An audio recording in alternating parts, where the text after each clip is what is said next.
Welcome to Democracy-ish. I am Danielle Moodie. And I am Wajahat, and I have not stolen classified documents and kept them in the shitter in my home.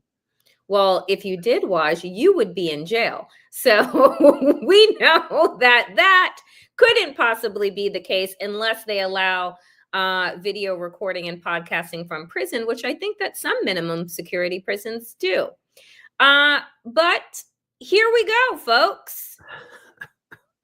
10 days before Donald Trump is sworn in as the 47th president of these United States, he has been sentenced to unconditional discharge by Judge Merchan in New York in the hush money case. Waj, give us your read on this fuckery. You know, it's good to be a white criminal in America. I swear to God, it is. These are great times to be white millionaires posing as billionaires who can incite a violent insurrection against our free and fair elections and take classified documents, lie about them, store them in your home, do a phone call where we have you dead to rights, trying to interfere in Georgia's elections, be held liable for sexually assaulting a woman, defaming that woman, engaging in fraud with your business to the tune of owing your home state more than $400 million, and get off scot-free. And not just get off scot-free, be rewarded by becoming the most powerful person on earth. And then using all of your powers to try and shamelessly influence the Supreme Court, the judges who are your lackeys, to try to block, to try to delay. And you almost got away with it. But this time, because it is in New York, it is not a federal court, it's not a federal case, and you have one judge who doesn't bend the knee, at the very least, for the sake of posterity, for the sake of historical record, even though you illegally hush money to Stormy Daniels, an adult film star, by the way. That's my cat. Even my cat came out. It's like, what is that tail? I decided to grow a tail in order to get ratings. The fact that for this case in particular, let's not forget that 2016 election, he paid off that hush money to Stormy Daniels, right? Yep. And had we known that this man was sleeping with an adult film star while Melania was nursing his young child, maybe that would have been the difference, Danielle, right? Can you imagine that if that news came out on the heels of the Access Hollywood tape? Maybe that would have done it. Hillary Clinton only lost by about 40,000 votes. So that's okay. To engage in this criminal illegal hush money scheme, which if you and I did it, we'd be in jail. Donald Trump doesn't spend a single day in jail. I said it. I've been saying it for years. This man will never spend a single day in jail. And instead, a plurality of Americans decided, if it's between a competent, intelligent, Black Indian American woman and a dude who quotes Hitler and did everything I just said, I'm going to go with the criminal who quotes Hitler. So those are just some of my thoughts. I mean, here's the thing. I'm just like, I think that's from today, folks. Like, this is how people lose faith, right? Like, this is how you become hopeless and how apathy calcifies in our country is that you were told by the sloth of an attorney general, Merrick Garland, at the beginning of his term, that, quote, no one is above the law, and that he was going to seek justice by restoring faith in institution. And in doing so, he waited close to 2 goddamn years to appoint special counsel Jack Smith, 2 cases. People waited until Donald Trump announced that he was going to be running for president again before they even took up cases against him. And so when you see this, and let us just, I want to put up what Judge Merchan said, which is Donald Trump, the ordinary citizen, Donald Trump, the criminal defendant, would not be entitled to the protections of his presidency, Justice Merchan said, explaining that only the office shielded the defendant from the verdict's gravity. This court has determined that the only lawful sentence that permits entry of judgment of conviction without encroaching on the highest office of the land is an unconditional discharge, Justice Merchan said. He then wished Mr. Trump Godspeed and departed the bench. Folks, how do you listen to that and then think to yourself, this is a land of law and order? How do you even bother thinking to yourself, oh, yes, justice will prevail in the end, that the arc will eventually bend towards justice, and all will be well? When you know, because Judge Merchan said it, this court has determined the only lawful sentence that permits entry of judgment of conviction without encroaching on the highest office of the land is an unconditional charge. Plain speak, this motherfucker ran for the presidency so that he would not catch a case. And he caught a case, and what will permanently be defined as a felon. But we know that there are felons in this country that are unable to vote for the highest office of the land, and yet this man can be president of the United States. So to the world, we are an absolute and total laughingstock. You know, before I continue, I've heard a few people, 2 or 3 people said that they can't hear us, but I've only heard that from 2 or 3 folks. So just in the comment section, let us know if the audio is fixed. Just to be safe, I switched up the audio and went to my MacBook speakers. And if you can hear Danielle, let us know.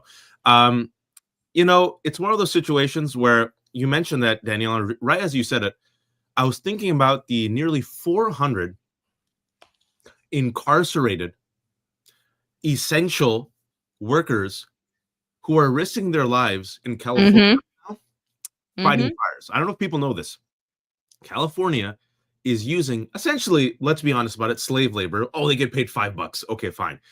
400 incarcerated firefighters right now, Danielle, are in one of the most devastating fires that my home state has ever seen, which has killed now at least 7 people. The number is going to go up, has displaced like 100,000 people.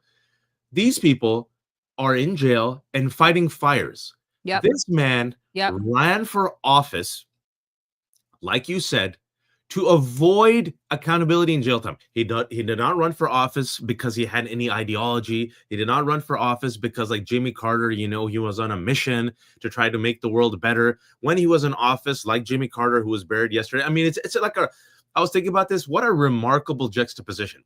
You have the legacy of Jimmy Carter, especially the legacy, Danielle, of him like after his presidency, right? Legacy of service, building homes, you know, preaching every Sunday, literally through the Carter Center, eliminating guinea worm. Guinea worm used to kill people, and Jimmy Carter's like, you know what? I think we could eradicate this in my lifetime, and he did. And as he's being buried, right, which is just so on the nose symbolism from God, like decency, civility, a president who lived being buried. I said that Jimmy Carter was being buried alongside democracy. That's what I said earlier. Meanwhile, earlier this week, we elevate this mother effer, and then I want to say this: not only do we elevate him, as Jimmy Carter's being buried, those in power have bent the knee. You know, someone in the chat section said, "I'll never bend the knee." We're with you. You know, Danny and I were talking about this right before we pressed record, and I told Danielle, I said, "Listen. Right now, in the landscape, our landscape, media landscape, it's like rough waters, right? Like all those companies that used to invite me, tumbleweeds. We have to find a way to make our own way, right? Like I got 3 kids. I'm trying to sit here and figure out, okay, what do I do in this year, right? Those contracts, Danielle, dried up. Everything gone. And I'm not sitting there for a boo-hoo-hoo. I'm just talking about the climate. And I was saying this to Danielle, and I said, listen, so be it. I believe that this mother effer is going to mess up. And I believe that this honeymoon period ain't going to last long. And I believe, and I could be wrong, that those of us who are consistent, those of us who called it out, those of us who didn't bend the knee, those of us who didn't give fealty, At the very least, we will be rewarded in 6 months with, I told you, or at the very least, we'll have our ethics and our values, and inshallah, that will be enough of a reward. But what we won't be like, and I have to mention this, and you saw it as well, like Morning Joe. Can you play this clip? This was from earlier today. After everything we said, civility. Joe, you had your moment. Let me just finish the point. I know, but I get tell that. us something we don't know. Well, I'm telling you something that you seem to forget. And I don't let me make my point. You may not like it, but I'm going to make it. And the reality of it is, I take your civility argument, and you like to say 78 million people voted for Donald Trump. Well, 82 million people voted for Joe Biden. Right. And he didn't get that civility that you're talking about from Donald Trump in those 4 years. Right. So now the expectation is, because he's won again and he got 78 million people, we all got to be civil to Donald Trump. Well, okay, I'm prepared to be civil. Nobody said that. You did. No, I didn't say it. I did. So I didn't say everybody has to be civil. The reality of it is, you're using the term civil. I've never used that term. I'm using your term. You put civility on the table. You said we all have to be civil. There is a pushback that you have to have. But Joe. I'm just talking about Barack Obama. I'm not fine. I'm not talking about that. My main point is everybody's looking at this from a one-way perspective. How we need to approach Donald Trump. How the hell is he approaching us? Come on. Yeah. Right? The man wants to lock up citizens. The man wants to turn the government against him. How are we to respond to that? Are we supposed to be civil? Michael, do you think we don't know that? Doesn't seem like it. Michael, why do you... Not you. I'm just saying the Michael, broader Michael, you. why do you feel the need to create false choices? I'm not creating a false choice. I'm using your words. You have created... I'm using you. You put civility on the table. My words. You took me saying that it's not the end of the world, that Barack Obama smiled and talked to Donald Trump, and you're turning that into that we have no idea what's before us. I'm not. You will play very well today on Blue Sky and Threads and X. Congratulations. I'm not playing to anybody. I don't have an audience here. I'm just saying. I don't have a particular. I'm talking to the American people just like you are. I'm using the words you use. No, you're twisting. And so I'm not twisting your words. So let me untwist them. Okay, good. Civility is a two-way street, as I said at the very beginning, and then you attacked that. No, I didn't. Yes, you did. You did, Michael. You did. So you did. No. You need to go back. So we can look at the tape. Let me tell you something about this exchange. This exchange, I just have to say, bravo to Michael Steele, because when Michael Steele, first of all, he is absolutely fucking talking about Joe and Mika. He is not talking about the royal we. He is not talking about all the royal you. He's talking about you. He is talking about Mika and Joe, who found themselves right after the election moseying on down to Mar-a-Lago to go bend the knee. And as they said, because let me not twist up their words, as they said, open up the lines of communication, right, between Donald Trump and their show. And Michael Steele is said the absolute right thing. Guess what? Civility is a two-way goddamn street. And what we have seen over the last 10 years, Waj, is that Democrats purport to be the adults in the room. Oh, look at us, look at us. And they keep getting slapped in the face. And we expect nothing of the Republican Party. Yep. And so we get nothing. That's right.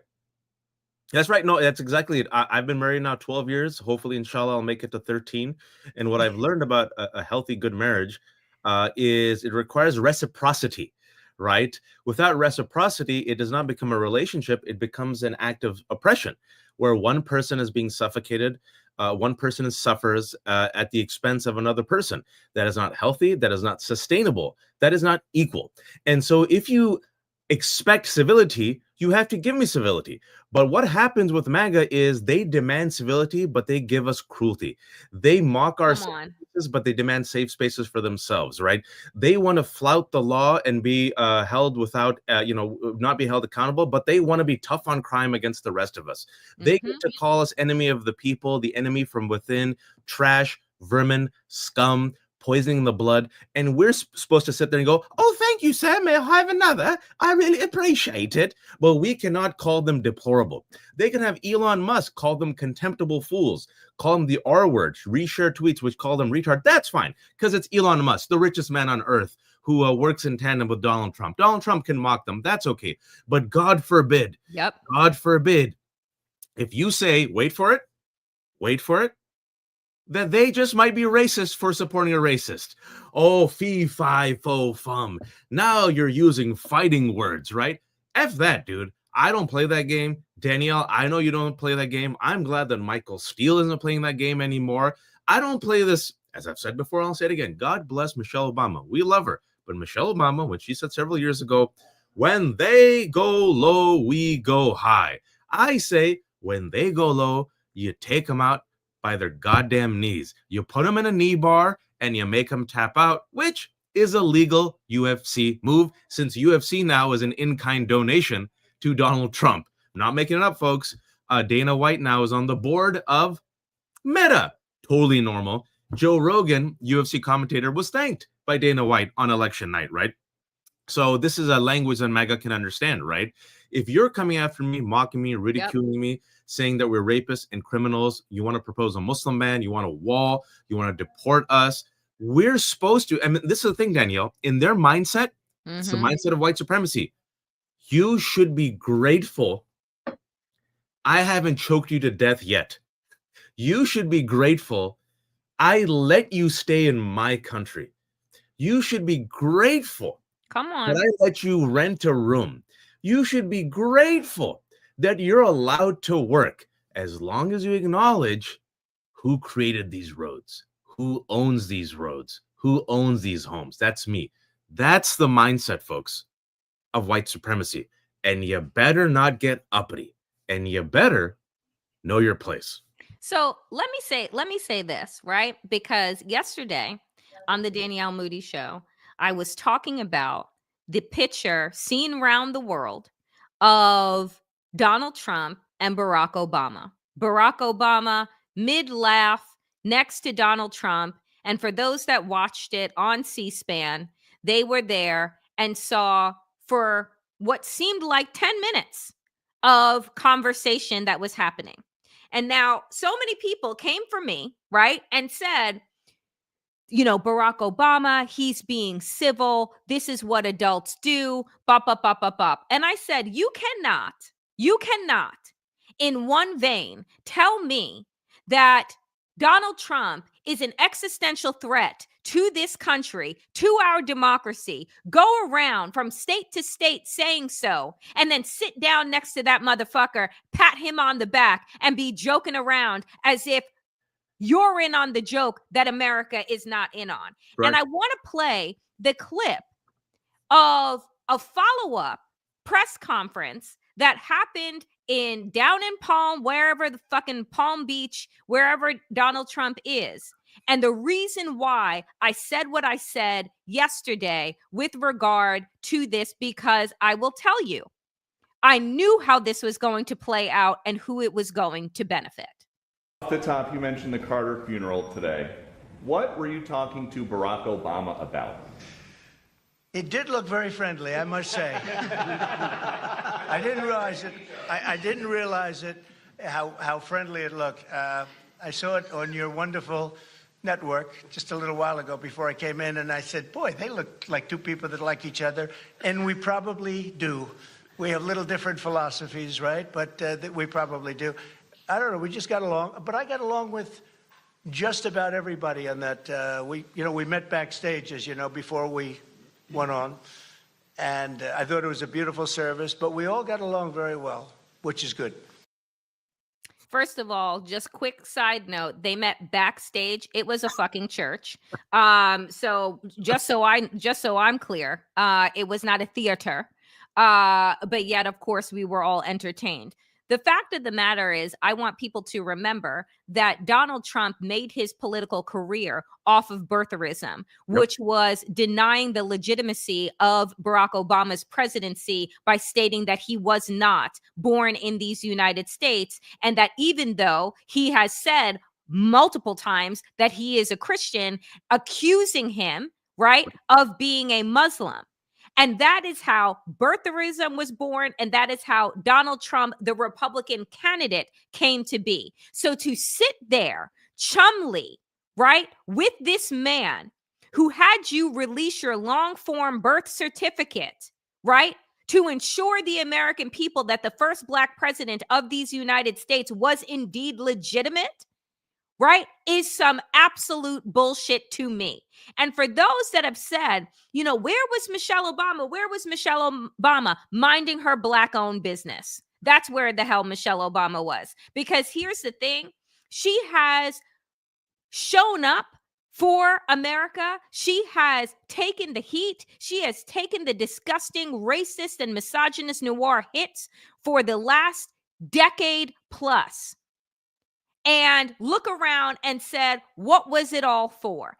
These are my words and interpretations, not anything that her camp has released. But let me tell you something. When they said that it was a conflict of interest because she was on an extended vacation in Hawaii, right? I think that the fact of the matter is, I'm done. I'm done doing this. I'm done sitting next to Donald Trump, because that's exactly where she would have been put.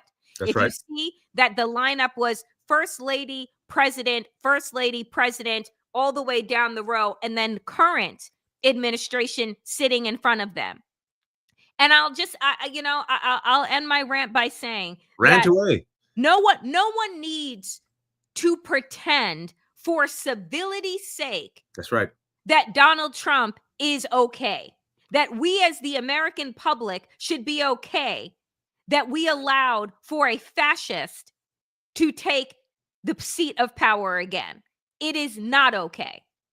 And I want to remind people that Barack Obama, the first Black man who was elected as president, had to humiliate himself and show his birth certificate because of the lie that Donald Trump and Melania, who was sitting there, Melania was complicit, spread. And I want to remind folks, it was recently, just in the last 2 months, that twice at least, Donald Trump deliberately said Barack Hussein Obama to the snickering crowd, implying yet again that Barack Obama might be foreign because he's Muslim, right? And even though we've been in this country for 400 years and are part and parcel of the population, he's still at it. And the rest of us are supposed to sit there and go like, look, Obama and Trump are chuckling together. Michelle gave George W. Bush, a war criminal, a toffee. It's all good. And I've also said this, Danielle, that when Donald Trump dies, I predict this, and I'll stick with this prediction. You're going to see this hagiography. You're going to see the sane washing of his career. You're going to see the falling. For the sake of civility, all the mainstream establishment, corporate establishment, the newspapers will say Donald Trump was a right of center, a unique politician who shot from the hip. He was unorthodox, and some of his views made him unpopular, but he was effective in galvanizing the rage and the sentiment of the people. That's going to be the opening line. Right. And some people believe that the deep state was after him, but he was also the first convicted criminal. They're going to sane wash, whitewash, because this is what this country does, right? Yep. Civility over progress, restoration over reform. Martin Luther King, MLK Jr., the one Black man that Republicans, I think, like or pretend to like. Charlie Kirk doesn't anymore, so at least the hoods are off there. He talked about this, folks. Go read his letter from the Birmingham jail, right?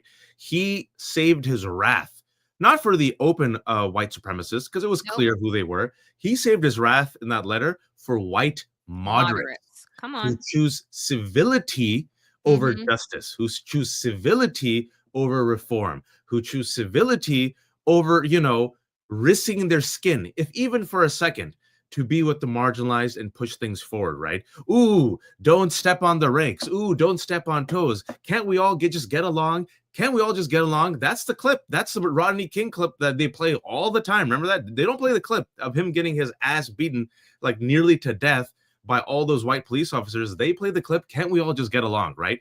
It's about getting to reconciliation without truth.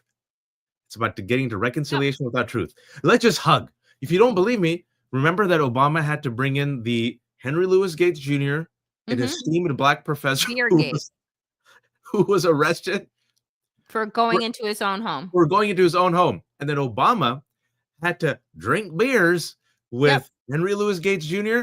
and the white officer who arrested him. Remember the white officer? It was, I think, last year, Danielle, who accidentally shot and killed the black woman who was living in her own home. And then remember the bailiff and the black family member had to hug her when she was sentenced. Yep. Because this is what this country demands of black people. This is what this country demands, right, of those that are oppressed, that we must show more civility, more dignity, right, and more tolerance of our oppressors than they do towards us, right? So if I am a family member of a victim of police brutality, I must get in front of the cameras immediately, right, in the midst of my own grief, calling for peace and civility from the people. Let me tell you something. God forbid I am ever in that torturous situation. Let me set the record straight right now. You will not hear that from my fucking mouth. Okay? You will not. Right? Because what Martin Luther King did say also was that rioting, right, is the sounds of the unheard, the sounds of the silenced. And so what white conservatives, white liars want us to believe is that there is a right way to protest. Well, ask Colin Kaepernick that, right? Because they don't want you to kneel silently. They don't want you to march, because what did Ron DeSantis do down in Florida? You can run a car into those people and get off scot-free. So they don't want you to march. They don't want you to kneel peacefully. They don't want you to sit at the lunch counter quietly. They don't. So what do you want us to do? And then you don't want us to riot, and you don't want us to burn shit down. So tell me, what is the right way to deal with the oppressor? Tell us. Civility, Danielle. Civility. Yeah. Do you know what civility means to me? Silence. And so I refuse to be silent. Danielle, you froze. Oh, there you go. You're back. There was a clip, and I think you have it. Can we just play the clip of Kamala and her husband? Yes.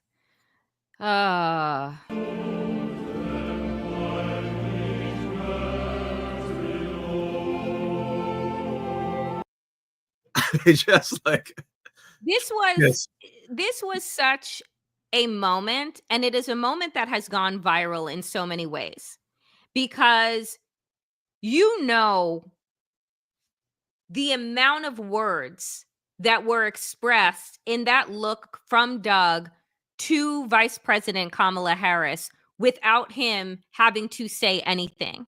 It is like, I know that you have had to endure so much this week, certifying the election of a criminal and a white supremacist, right? Being wrongfully treated by a racist husband of an incoming senator, right? And now to sit here and watch behind you as Barack Obama chums it up with that very same fucking criminal. Like, the amount of grace that Vice President Kamala Harris has shown, I'm exhausted for her. And so I was just so grateful. And I will say this because I said it on social media, that thank God for Doug Emhoff, loving her the way that she should be loved, and appreciating her and being the kind of husband that she deserves in all of these ridiculously disgusting moments that she has to endure. And it also shows you she has to be civil and graceful and sit in front of a man who mocked her and ridiculed her and said that she turned black. And speaking about relationships and reciprocity, in that one look, being married now for, I guess almost 13 years, I guess. I think my wife likes me. In that one look, it just shows you, right? It shows you love, understanding, compassion, empathy, also disbelief. But when you're, when you're in love with someone, and when you have a relationship, and when you have time and mileage and respect, a 1,000-word essay can be conveyed in a glance. And that's what we saw, Yes. right? Yes. And then you juxtapose that to Donald and Melania, who never looked at him even once, who sits there and, like, you could tell she's almost like on the clock. Every time Melania is pictured with Donald Trump, I imagine us working the worst jobs in our life, looking at the watch. All right, 6 more minutes, 3 more minutes, 2 more minutes.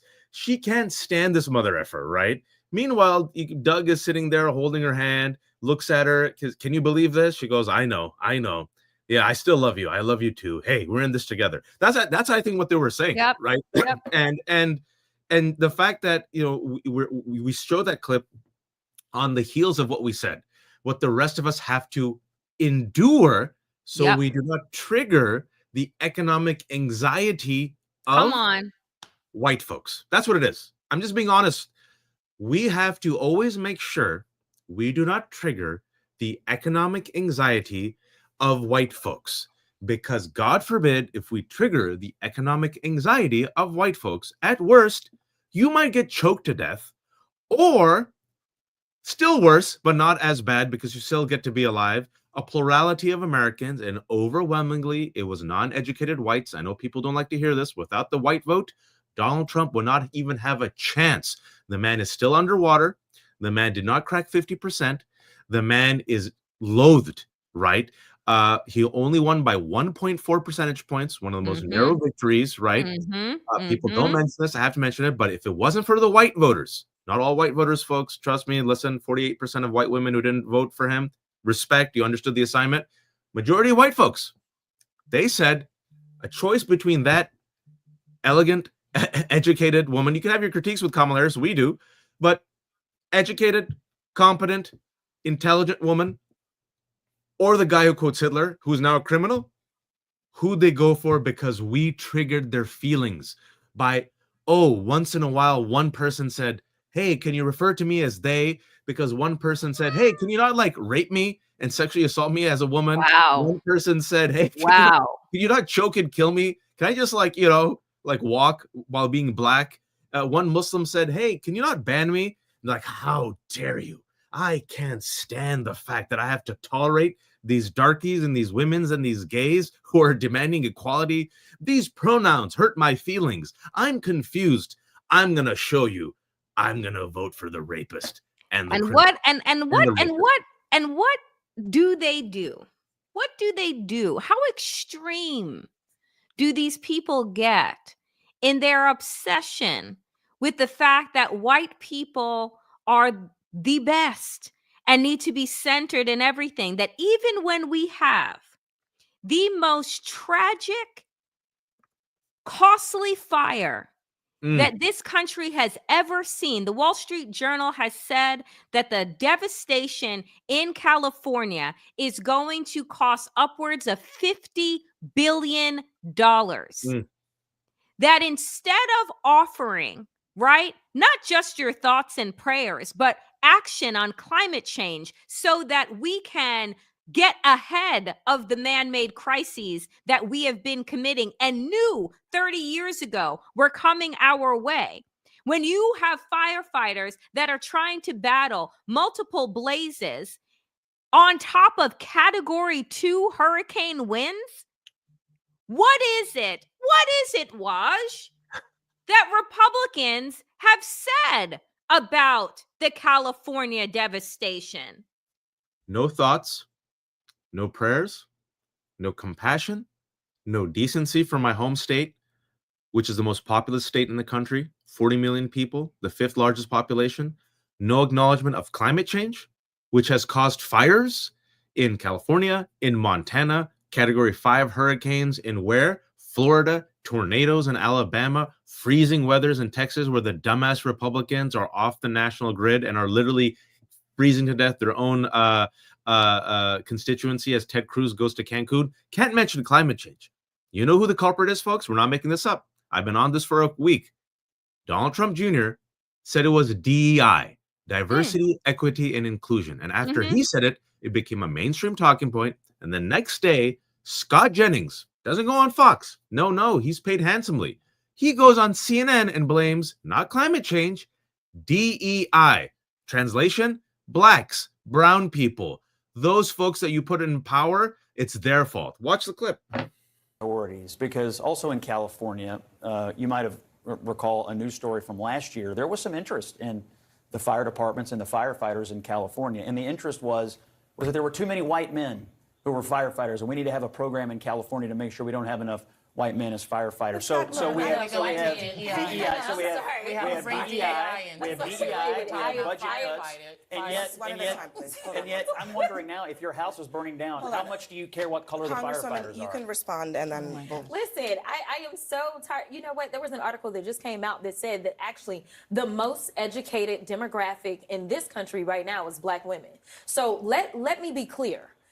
Because you are a woman, or because I know that some of the right has been sharing these photos of the fact that I believe that the fire chief may be a woman or something, that has nothing to do with it. We are looking at qualifications. What diversity, equity, and inclusion has always been about is saying, you know what?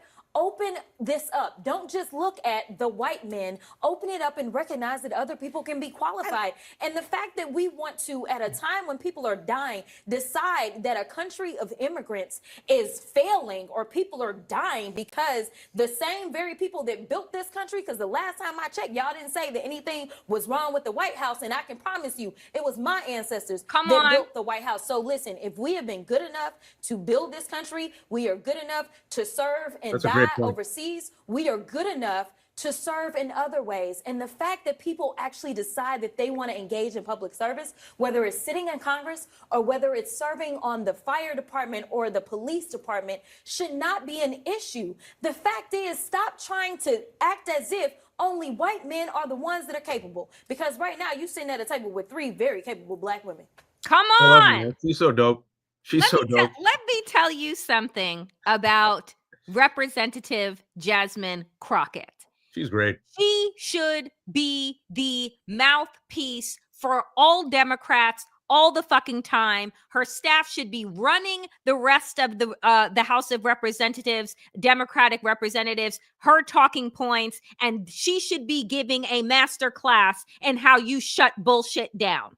Because to sit there next to this qualified, brilliant woman and the other black women at the table, and Scott Jennings to actually think to himself that the reason why there are fires right now in California is not because that every time that we have Democrats, that we have Republicans that are in power, we take 7 steps backwards on climate change. We go 2 steps forward when we have a Democrat, and then 7 steps backwards when we have a Republican, that the reason for these fires is because of a lack of white firefighters. You have lost your fucking mind. And the thing that I say, Waj, about white supremacy is that if white was so great, you would not need to create so many goddamn obstacles for every other group, because they would be inept and unable to catch up to your incredible feats, right, of innovation. And so let me tell you, the mediocrity,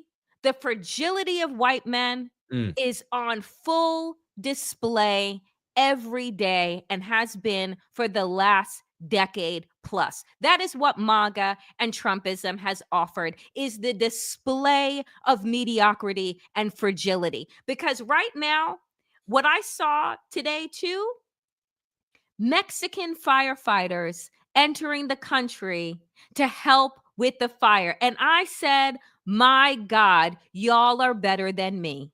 Because the way that Mexicans have been talked about in this goddamn country, the way that they have been smeared and are coming in to risk their lives in order to put out America's fire, miss me with it, because it couldn't be me. But this would be Danielle. God for them. Danielle would be like this. Flicking it, you know.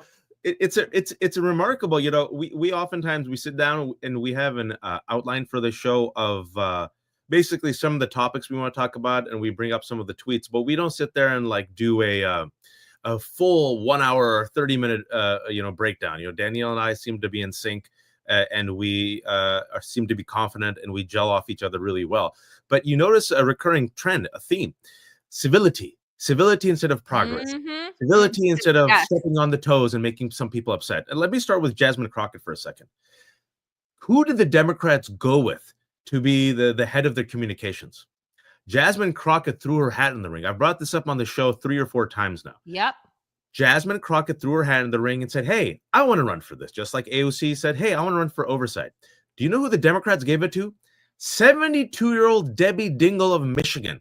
A young 72, Waj. A young 72. A young 72. Unlike Jerry Connolly, who's not a young 74-year-old with esophagus cancer. Where's Debbie Dingell? They have been talking about DEI hires for the past 4 days. James Woods, the racist Hollywood actor, as his house was burning down, could not miss the opportunity to mention DEI hires. The man has so much contempt that as his house was being burned, as there are Mexican firefighters, as there are incarcerated 400 essential incarcerated firefighters, who do you think there are, folks? Those are DEI folks, because the overwhelming majority of people who are incarcerated in this country are poor, black, and brown. As they were risking their lives to save his home, the contempt and hatred that he had, Danielle, he tweets out, I blame DEI. Yep. Elon Musk, another fragile white man who has been given the world's most obscene wealth, but has not bought him any sort of confidence, has not transformed him into a cool person. He's still a dweeb, blames DEI, right? Yep. Scott Jennings gets paid by CNN handsomely to go there, disrespect the black female panelist, Abby Phillips is the host, and repeat this lie of DEI. The rest of us are literally out there fighting these fires. Jasmine Crockett is out there doing God's work for the Democratic Party. And what does the Democratic Party say? You know what? We're going to choose civility because we saw this election. And instead of doubling down on progress and people of color, we're going to go centrist. And so we're going to have the white Debbie Dingell be our comms director. I haven't heard from this woman. And have you heard anything from Debbie? Have you heard anything? I'll put her on another milk carton alongside Merrick Garland because I haven't seen Debbie Dingell in a very long time. How about Connolly? I've heard from AOC. AOC has like several million people on Instagram. Connolly has 4,000 people. So you're seeing the shift of the Democratic Party, just like the establishment, just like Joe and Mika, even the presidents bend the knee for civility and shift rightward, courting the center. The center is white and abandoning the rest of us. And I want to give an example of how this is happening in real time, which will negatively impact those Mexicans, Danielle, that are coming in. Can you tell us what Democrats have decided to do in the House and the Senate? Oh, Lord Jesus. I don't have to tell you. I can just show you. So here we have, right? This is a Senate vote on to advance the Laken Riley Act. If you remember, Laken Riley was murdered by an undocumented person, and 84-9 voted to require the Department of Homeland Security to detain undocumented immigrants charged with theft-related crimes. Now, Now, I want folks to hold on for a moment, because you will say, well, isn't that a criminal, right? So they're criminals and they're going to detain criminals. I want you to understand who we're talking about here. And so Representative Jim McGovern put out a thread, and he said this: let's set the record straight on the Laken Riley Act, because I'm hearing a lot of people who say that they support this bill, but don't seem to know what it really means. First things first, if you are undocumented and arrested or convicted of a felony, you're already subject to detention and deportation. Right. That's already on the books. It's a good law. I agree with it, and it should be enforced. That's not what this bill is about. This bill targets people who have been accused of shoplifting, not rapists and murderers like the monster who killed Laken Riley. People accused of shoplifting. Bring Y'all, in that. You literally have Democrats helping Republicans with their hateful, xenophobic, ideological agenda to target and go after immigrants, undocumented immigrants, and make their lives miserable. Also, for the sake of security and appearing to the center, who's going to enforce this? How much money is it going to cost? Who's going to have the training? where the money coming from? Right? And then you're going to get more and more weight for it. What are the two? What is the group whose stock has risen right after Trump was elected? Private prisons. Private prisons. So you'll need more detention centers. Yep. You will need more officers. You will have to train those officers. And Greg Sargent had a really good piece in the New Republic about how Republicans will already weaponize and manipulate this new law that is not needed, that will then allow them to go after immigrants, literally go after immigrants from entire countries, and then say, well, states can literally say, we had this one criminal from Venezuela. Now we will no longer accept Venezuelan immigrants, right? And then you've also had the Donald Trump administration openly say, Stephen Miller says, I will go after naturalization. I will go after citizenship, right? Then you have Tom Homan, who's the czar, what is it called? The border czar, openly saying, oh, don't worry, we're not going to split up families this time. Yeah, if the kid is a citizen, he'll get deported along with his undocumented parents. They're talking about a border wall, and you got Ruben Gallego of Arizona, Fetterman of Pennsylvania, right? Because those are what are these? Those states that are purple states, right? Mm-hmm. Swing states, saying, "Oh, this is good. Yeah, we're tough on crime." And if you've noticed, throughout history, Democrats have always thrown people of color under the bus to prove to Republicans that they're tough on crime. Has it ever worked, Danielle? Have Republicans ever come back and said, oh, thank you for helping me with the crime bill. Thank you for helping me with mandatory minimums. Thank you for being so cruel and vicious and agreeing with me in going against these undocumented immigrants who we will now detain for shoplifting. Have they ever said that? What do we get in return? Right? So all of the things that you lined up, what is it that we get in return? This is how Democrats don't actually know how to play politics. If I am voting on a measure that you want, what the fuck am I getting? Right? And so because Democrats fall trap to Republicans saying that they are soft on immigration or soft on crime, they end up continuing to move to the right. This is why I say that there is no middle, because Republicans have become extremists and Democrats have become moderate Republicans. Yeah. Let me say it again. Republicans have become extremists and Democrats have become moderate Republicans, because the further to the right that Republicans drag this country, drag our policies, Democrats do not stay steadfast in their positioning for their base. Instead, they chase them further to the right. So much so, folks, because it doesn't stop. Didn't stop with the Laken Act. No. Let's go forward. Let us show you what else Democrats voted on in the House of Representatives. The U.S. House has voted 243 to 140 to 1 to sanction, wait for it, anyone associated with the International Criminal Court's efforts to investigate, arrest, detain, or prosecute any, quote, protected person of the U.S. and its allies, namely Israel. 45 fucking Democrats joined Republicans in voting for that bill. So the International Criminal Court's job is to prosecute international criminals, namely those that are committing what? Wait for it, genocide.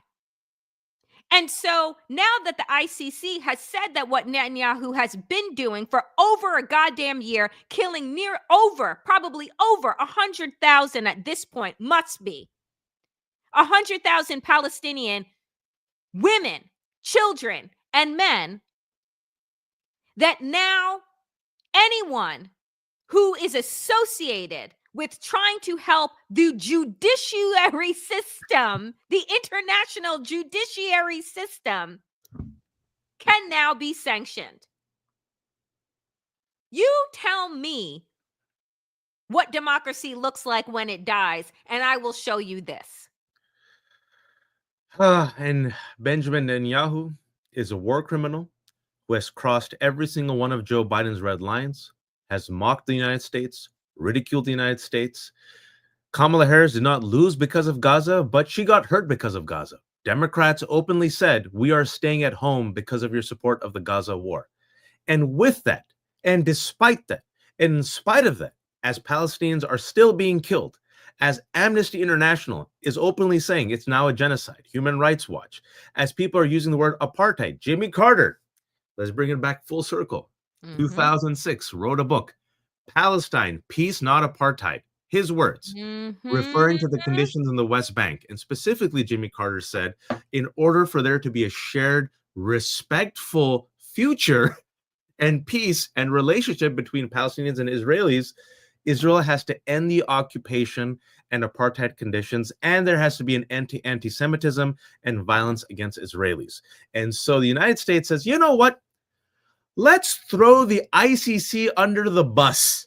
Yep. For the sake of Benjamin Netanyahu, one of the most hated and loathed politicians, because we get paid from both sides of the aisle through AIPAC and other groups, and we're unwilling to piss off some of our donors, and we are going to move to the center, and we're going to move to the center on strict security and crime, and we're now going to join Mika and Joe in bending the knee.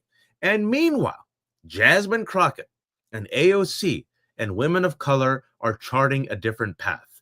Can you imagine bringing it all full circle and trying to end this? Thank you all for watching, by the way. This is the most, we usually go 30 minutes, but we've been going 45 minutes. This is the first week that we started going twice a week. Monday at 12 p.m. we're live, and Friday at 12 p.m. we're live. We have about 6,700 people watching on Facebook and Twitter, which has been a record for us. We're humble. We're a new startup. So to other folks, this might not be big, but this is the largest audiences we've ever gotten. Never had. And it's growing. So you all have stuck around with us. But what I say is this: is notice, Danielle, who has the energy, who taps into the passion. What are people respecting? Are they respecting the milquetoast centrism of a Fetterman, of a Mika and a Joe, or are they responding to the fire and passion and fight of a Jasmine Crockett and a Michael Steele, who used to be the head of the RNC? And that, my friends, gives you a sign of who will succeed, which Democrat will be rewarded, which fighter will be anointed by the people, who will be uplifted, who represents the passion of the millions of Americans who did not vote for a criminal rapist, Donald Trump. Who are the people who are willing to fight the good fight? Even if you lose, you fight the good fight. You put everything you can in the ring. You bleed in the ring if you have to, but you don't give up. You never bend the knee, and you never, ever, ever pledge fealty to wannabe authoritarian who mocks the rest of us, who demands civility even though he dispenses cruelty. And the last thing I'll say to end the show is, for those who are watching us today, we have 6,700 people, so I'm assuming there's a lot of folks who are watching us for the first time. Thank you for joining us. Democracy-ish, we've been going for 2 years. We started on YouTube about a month and a half ago. We have a podcast. Like I said, we were live every Friday at 12 p.m., but now we're going live Monday and Friday at 12 p.m. The one thing that Danielle and I can promise you, and I hope we have been very consistent, especially for people watching. If you can affirm this in the comment section, let us know. We never lie. We try to be honest, blunt. We don't gaslight. We don't sane wash. We don't sugarcoat. We keep it real. We'll never bend the knee. We will never bend the knee. And I will close out by saying that I could not have picked a better partner in this fight, in this resistance, than Wajahat Ali. And it has been an incredible journey. And we are so excited to be here with all of you now twice a week Monday and Friday, 12 p.m. Eastern. And Waj, you're so good at it. Please do the plug of the like, comment, and subscribe, as we are children of immigrants. And remind people. We're learning, folks. We went literally 2 years without doing this, and then finally, like, maybe we should. And so it started off with saying, please like us, subscribe. But now we're trying to gain some confidence. The way this works, the way the elves in the system operate, and the way they push the algorithms in our favor is, as you're watching this on YouTube, please like the video. Please subscribe to Danielle's channel. She started with 0, and now she's at 10,500. As soon as we publish it, which will be in 10 seconds, share it.